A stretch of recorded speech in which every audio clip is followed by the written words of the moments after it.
It was a normal day. Nothing out of the ordinary, really.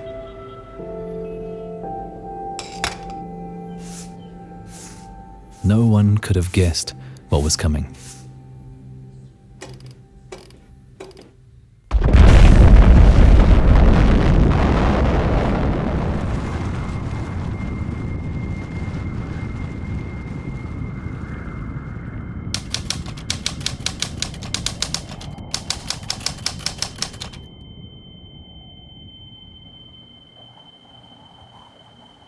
In a moment, a thriving city became an atomic wasteland.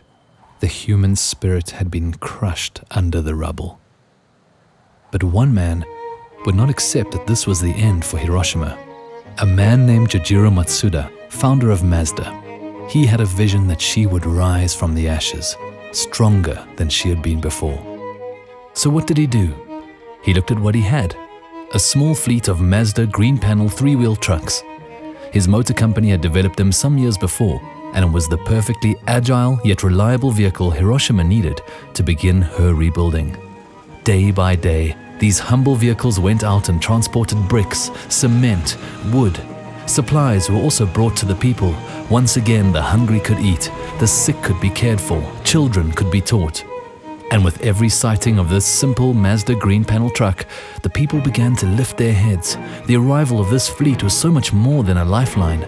It was a reminder that a new Hiroshima was coming. Strength was around the corner. Hope was rising. Within a few years, Hiroshima was once more a fully functioning city. But what most people don't realize is that Hiroshima may never have seen this rapid restoration, because Jojiro Matsuda, the man who mobilized his small fleet of 3-wheel trucks, almost died that horrifying day. It was his birthday. He woke up, got dressed, and headed out to do what he did every year, get a haircut. The appointment was at 7:30 a.m., but as he was nearing the barber shop, he noticed another man heading for the same barber. He couldn't be late for his birthday plans, so he quickened his step to get through the door first. Half an hour later, he walked out of the barber shop, got into his car, and headed home. At 8:15, Little Boy was dropped on Hiroshima. It destroyed homes, schools, stores, and the barbershop. But Matsuda wasn't at the barbershop. He was already in his car on his way home.